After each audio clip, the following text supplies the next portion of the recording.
Okay, thank you very much for fascinating talks, and you gave us a lot to ponder. I want to get right to it in the few minutes you and I will have before we bring in many other voices into the conversation and then switch out with the panel at 2:45.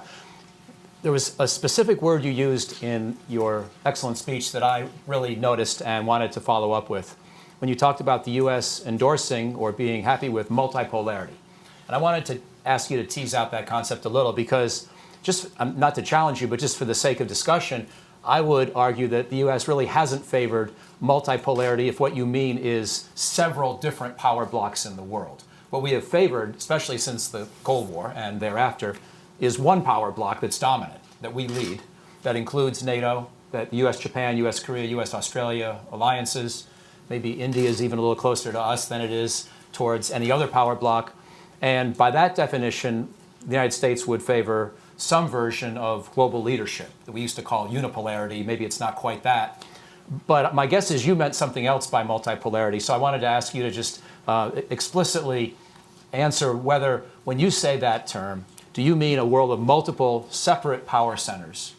Or do you simply mean that we're open about seeing China rise and we accept that China is perhaps going to become another great power, maybe already is, but that we're still looking to maintain a very robust Western alliance system that ideally would be preeminent? Thank you for that question. I think the presentation, I think, got at that pretty well. What I see, and I think what most people in the administration see, is a system that's benefited all for 70 years. We don't need to update it with some kind of a new type system that, as you read the documentation coming out of Beijing, is asking others to, of their own volition, comport to a process or an idea that does require compliance. The multipolar system that I'm talking about is one that allowed for and encouraged strong European, strong Asian, strong regions who, in a view of a system that has provided the greatest good and the greatest benefit to the most people, would continue and not be subverted by some new type idea that looks at the world in a different way. And you read the governance of China and other things, and I think that's pretty clear about what I'm talking about there. I'm happy to continue to explore that if you want. So that leads to my next question, which really gets to difficult topics in the news today about the strength of America's commitment to its allies, not only in Asia but around the world. President Trump's on his way to a NATO meeting. We've been talking a lot with reporters and officials about just how robust his commitment is to NATO. Of course, earlier this year he said maybe the U.S.-Japan alliance wasn't necessarily permanent. Now, the one interpretation of this is President Trump's a good negotiator, and he wants more host nation support. He wants more burden sharing. He's trying to get more of that from countries you work on, Korea, Japan. Secretary Esper was just in Northeast Asia talking with those countries. He's continued on in the region. Another interpretation is that President Trump really isn't sure how much he values these alliances.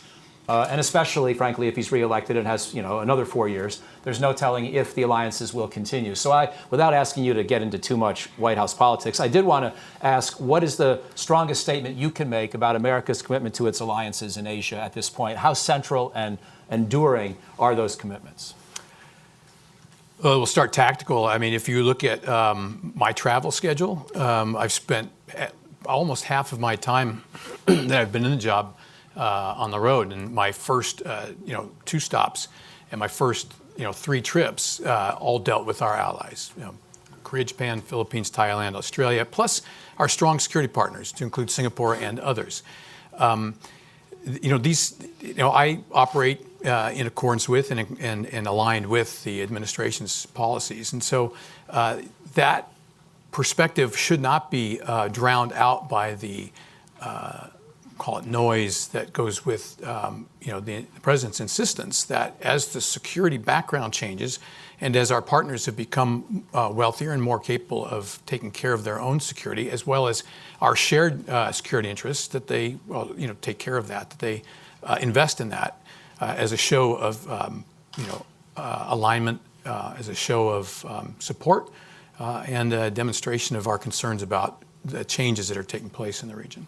So if we can ask them to help us evolve the alliances and do more of their share, there's no reason for them to doubt our enduring commitment to them. Is that a fair distillation of where we stand with the Indo-Pacific strategy and the overall thrust of U.S. foreign policy? I think so. I don't want to say complacent or taking for granted, but I've got personally 2 tours in Korea. I've got 2 tours in Japan, 6 total years. One as a commander at Misawa Air Base, and I've seen all of them both step up to the challenge since my first tour there in 1980, and their capabilities grow exponentially. And I see opportunities for further cooperation and ability to use their capabilities as well as ours in a cooperative way. I just want to ask really one more question about the allies, and I think it's sort of a general interest to a lot of us how to think about the different types of alliances we have in the Asia-Pacific today. And maybe you could, I don't want to go into great depth on each one. We don't have time, and I want to bring in the audience soon. But I wonder if you could help us understand. Clearly, the U.S.-Japan and U.S.-ROK alliances in the northeast part of Asia are at the cornerstone of dealing with the immediate threat from North Korea and China, and also really where our troops are in the greatest numbers. And the U.S.-Australia alliance is also very robust. Beyond that, I don't know which ones to call robust at this juncture. We have a U.S.-Philippine treaty that's backstopped by a very strong mutual security treaty, but it's not entirely clear how committed each government is, especially perhaps the Duterte government in Manila, to the alliance right now. We have a U.S.-New Zealand alliance that is historically strong and still has some areas of cooperation often outside the immediate region, but has been in a little bit different status since the 1980s. Right. And then we have a U.S.-Thailand alliance that is a formal alliance, but it's hard to think of it as quite in the same category with U.S.-ROK, U.S.-Japan. Maybe you'll correct me. And then, as you say, Singapore, a very important informal security partner without a treaty. Right. So how should we understand the U.S. commitment to those different types of allies? Well, to play some to work in terms of gradations, I don't think helps anything. But I do want to note, first off, 5 security alliances in the region, strong security partnership with New Zealand, and as you mentioned, Singapore as well. To talk about, you have rhetoric, and you know this here, living in D.C., you've got the rhetoric and you've got the facts. And the facts are that the relationships in Philippines, Thailand, Australia, and other places, the activities haven't gone down. The cooperation, the training, the shared capabilities are very much. I mean, look at Marawi in the Philippines. We really weighed in quickly and positively to manage a problem that was nobody wanted to deal with in the region. So look at the facts and not necessarily the rhetoric, and I think that would be a better way of measuring. But again, to try to grade them or put them in a hierarchy, I don't think benefits anyone. So my last question is going to really it's a little bit open-ended, but to ask you to describe for us of the various places we see China active and militarily concerning. East China Sea with the Senkaku Islands, South China Sea with all the different reclaimed islands and military deployments and developments, the Taiwan situation. Is there any one that for you right now, and I'll give you the choice how you want to answer this, either causes you the most heartburn and anxiety, or has you feeling the best, that we're sort of working our way towards a more effective policy that seems like, at least for the foreseeable future, is likely to be durable and keep deterrence robust? So I'll give you the choice if you want to look for the glass half empty or the glass half full answer to the question. Well, I think, probably the easiest way to answer that is to look at the South China Sea in 2015 and look at it today. With the increasing activity, freedom of navigation, and those things that I dealt with when I was back at Indo-PACOM a year ago, those things do seem to have demonstrated resolve, demonstrated capability, and then asked China to live up to its commitments of peaceful rise, which, as we know, the Senkakus, the Spratlys and the militarization sort of belie other intentions. And so I think what we have seen, the issues with Vietnam and the Vanguard banks and those things notwithstanding, is that China understands that we do mean what we say and that our security commitments are as stated. And again, putting words to actions, and that demonstrates trust both for our allies and also tells Beijing they can believe what we're saying. Great. Well, let me please bring in some of the audience. Please wait for a microphone and mention your name before you ask a question. We'll go here with the fourth row, please. Yeah, right there, please. Chia Cheng with United News Group Taiwan. Two questions, if I may. First, how about we do it as one, because I'm okay, sorry. You only got 10 minutes. One question. Assistant Secretary, you mentioned that you visit Japan and other Asian countries to show your support. In that sense, do you plan to visit Taiwan to show U.S. support? Thank you. Well, that's an easy answer. You mentioned countries, and the U.S. abides by the Taiwan Relations Act and the 3 communiques. And so I'm going to defer that one and note that, again, we support that, and I won't refer to Taiwan as a country. So thank you. Go here to Lynn in the second row, please.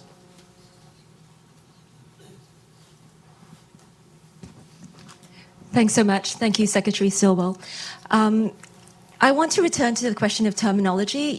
I was recently at the Berlin Foreign Policy Forum, and the word multilateralism came up a lot at that conference. And today you mentioned the word pluralism a lot. Could you tell me how the notion of pluralism is different from the notion of multilateralism?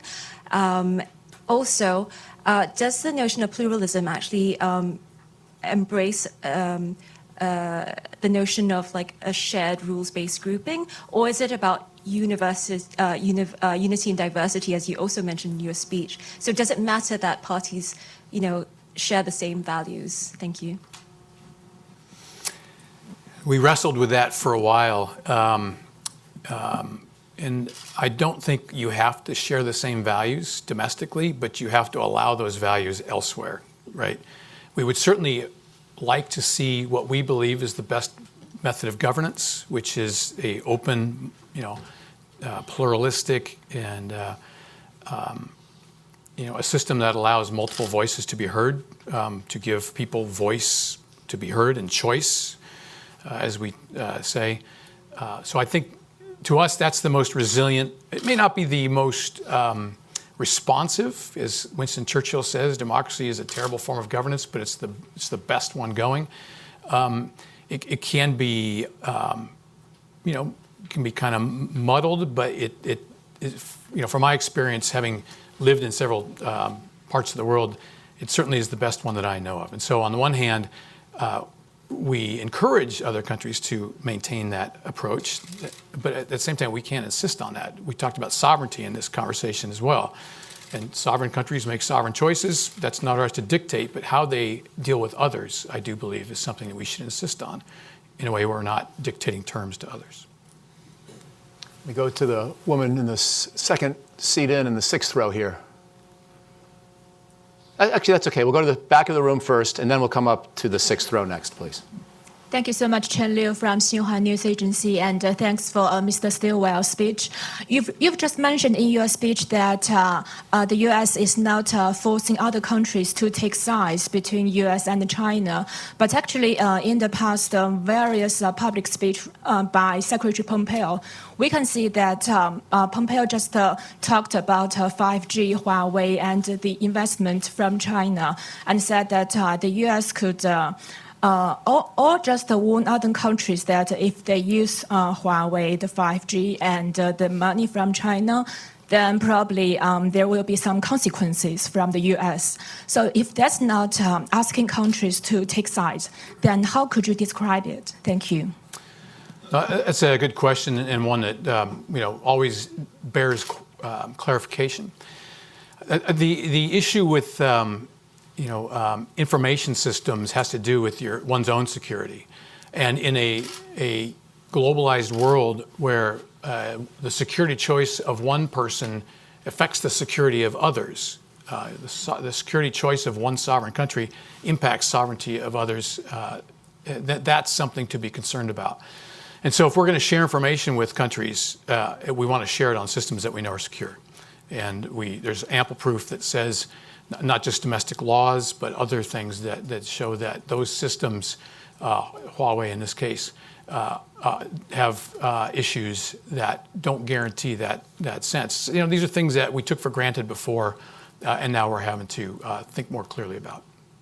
So we're here in the sixth row, second person in, please. Thank you. Rita Chen with Radio Free Asia. My question is about Hong Kong, since the President Trump has enacted a bill of Hong Kong Human Rights and Democracy Act. From your initial evaluation, is keeping Hong Kong as a separate custom territory still Americans' interest nowadays? And then China has retaliated by suspend the U.S. naval visit to Hong Kong and sanction some U.S. NGOs. What is your response to your Chinese counterpart? Thank you. The agreement in 1997, or before that, but the one that went into force in 97, allowed Hong Kong to maintain certain privileges that that are distinct from the mainland in terms of one country, two systems.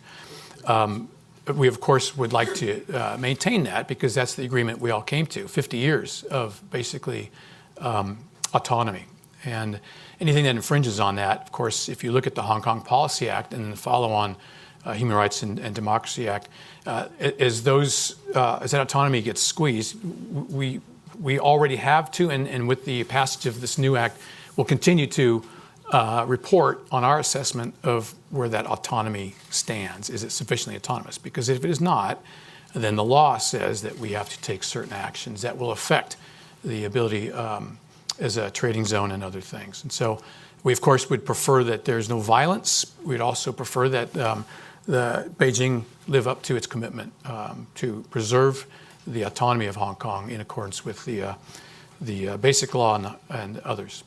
We have time for one more question. Scott, over here on the far side of the auditorium, and then we'll wrap up. And as we're waiting for the microphone, after we finish and Mr. Secretary departs the stage and we thank him, we're going to do a seamless transition, if we could, to the panel, and I'd ask you to just stay where you are for that second phase of the day. Thank you, Michael.